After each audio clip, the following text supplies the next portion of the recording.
Mabilis ang luto ulit tayo mga sisi. Meron ako dyang konting beef. Nilagyan ko ng konting asin, paminta, star anise at Chinese herbs. Nilagyan ko din ito ng onion at ginger. Tig-kalahati nga lang ang nilagay ko dahil yung kalahati ay mamaya ko gagamitin. Nilagyan ko rin ito ng konting toyo at konting tubig. Tansyahan nga lang pala ang pagkakalagay ko dito. At pagkatapos ko nga itong matimplahan, sinalang ko na ito sa pressure cooker. At habang pinapalambot ko nga ang beef, sinamantala ko na ang pagkakataon. Kumain na ako ng pantawid gutom. Buti na lang merong stock na tinapay at dun sa kalahati ay naghati kami ni Aling Dora. At syempre hindi mawawala sa almusal ang kape, kaya naman sinamahan ko rin ito ng banana. Saktong-sakto, pagkatapos kong kumain ay naluto na rin ng beef, kaya naman pinasingaw ko kaagad ang pressure cooker para makuha ko kaagad ang laman. At pagkatapos ay nagsutay na ako ng bawang, sibuyas at ginger na tira kanina. Sunod ko naman nilagay ang mga laman nito at konting sabaw. Nilagyan ko rin ng 3 kutsarang asukal at cornstarch para lumapot ang sarsa. Tinimplahan ko ulit to ng betchin, paminta at patis. Tansyahan nga lang palang pagkakalagay ko dito, depende sa dami ng lulutuin nyo. Ganyan lapot nga lang ay pupwede na dahil mamaya kapag lumamig na ang laman ay mas lalapot pa yan. Huwag nyo nga palang itatapon ng pinagpakuluan ng baka dahil yun ang gagawin nating sabaw at ito naman ang ipang toppings natin. Nauna ko na nga palang ni-ready kanina ang mami noodles. Binanlawan ko ito ng malinis na tubig at binanlian ng kumukulong tubig. Hindi nga pala yung niluluto sa kalan pinapakuluan katulad ng ibang ginagawa natin sa mga noodles. Dahil kapag ganun ang ginawa mo ay sobrang lalabsa ang mami noodles. Hindi ko na nga pinatagal pa mga sisi, nilagay ko na rin ng toppings na laman na niluto ko kanina. Syempre hindi mawawala dyan ng chili garlic. Nilagyan ko rin yan ng daon ng sibuyas at Chinese pechay. Ang huli ay nilagay ko na rin ang pinakasabaw niya ng pinagpakuluan ng beef. At para overload on mami nyo, pwede kayo maglagay dyan ng nilagang itlog. At kung wala kayong Chinese pechay, pwedeng pechay bagyo. At para hindi puro spaghetti, carbonara at pansit ang niluluto natin, try naman natin to mga sisi.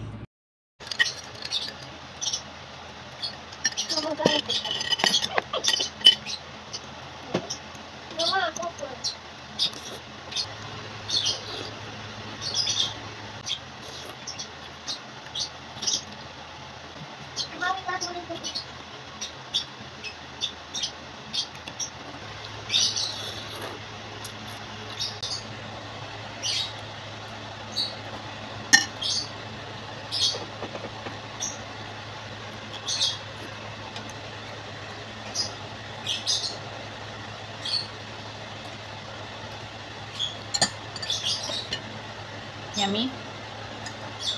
Yummy?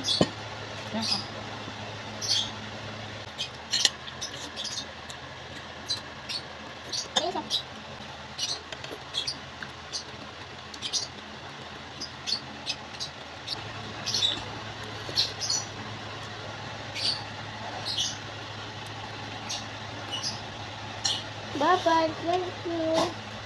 Thank you. Bye-bye.